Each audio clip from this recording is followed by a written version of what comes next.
जय हिंद। देखिए, हमारी यूपीएससी एमसीक्यूज़ की जो सीरीज़ है उसमें हमने लगभग 7 से 8 वीडियो को जो है कवर कर लिया है, जो कि हमारी यूपीएससी प्रीलिम्स परीक्षा 2023 के लिए महत्वपूर्ण है। और इन सब की पीडीएफ जो है आपको टेलीग्राम पर जो है मिल जाएगी। उसकी लिंक आपको नीचे डिस्क्रिप्शन में भी जो है मिल जाएगी, आप वहाँ से इनको डाउनलोड कर लेना। तो चलिए, आज जो है कुछ महत्वपूर्ण एमसीक्यूज़ देखते हैं जो कि यूपीएससी के 2023 के लिए जो है महत्वपूर्ण है।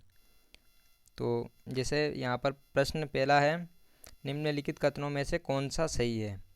जिसे पहला कथन है, अजंता गुफाएं वागोरा नदी की घाटी में स्थित है। दूसरा कथन है, सांची स्तूप चंबल नदी की घाटी में स्थित है। तीसरा जो है कथन है, पांडुलेना गुफा देव मंदिर नर्मदा नदी की घाटी में स्थित है। और जो चौथा कथन है, अमरावती स्तूप गोदावरी नदी की घाटी में स्थित है। तो इनमें से बताना है कि कौन सा कथन जो है वो सही है। तो इसका सही जवाब है ऑप्शन ए, अजंता गुफाएं जो है वो वागोरा नदी की घाटी में जो है स्थित है। ये कथन जो है वो सही है, बाकी तीनों गलत है।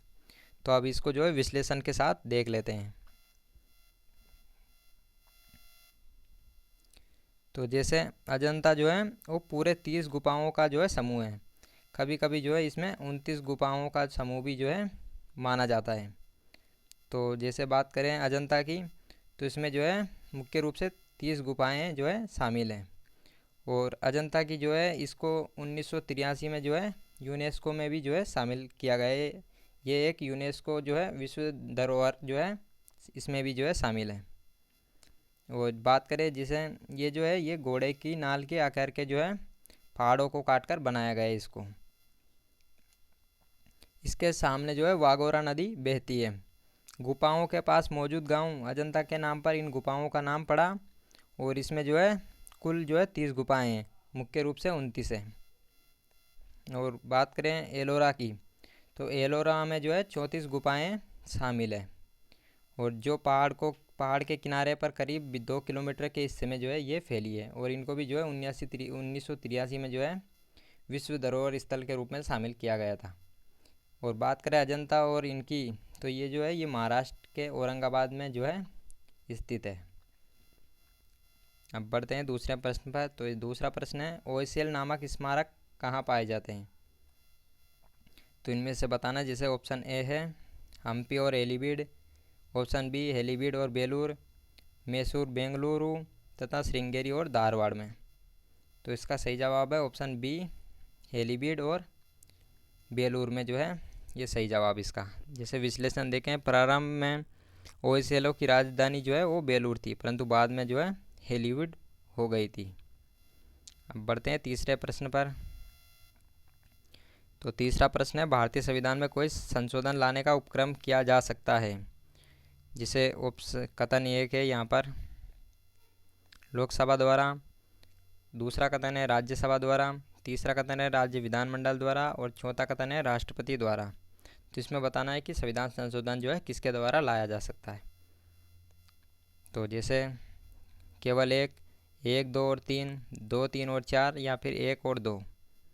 तो इसका सही जवाब है ऑप्शन डी, एक और दो जो है वो सही है। अब इसका यहाँ पर जैसे विश्लेषण देख लेते हैं। अनुच्छेद 368 में जो है इसका प्रावधान है संविधान संशोधन का। तो इसके अनुसार भारतीय संविधान में संशोधन लाने का उपक्रम जो है वो किसी भी सदन से, चाहे वो लोकसभा हो चाहे राज्यसभा हो, किसी के भी द्वारा जो है प्रारंभ किया जा सकता है। अब देखते हैं अगला प्रश्न। तो चौथा प्रश्न है, 104वां संविधान संशोधन विधेयक किससे संबंधित था। जैसे ऑप्शन ए है कुछ राज्यों में विधान परिषदों को उत्साधन समाप्त किए जाने से।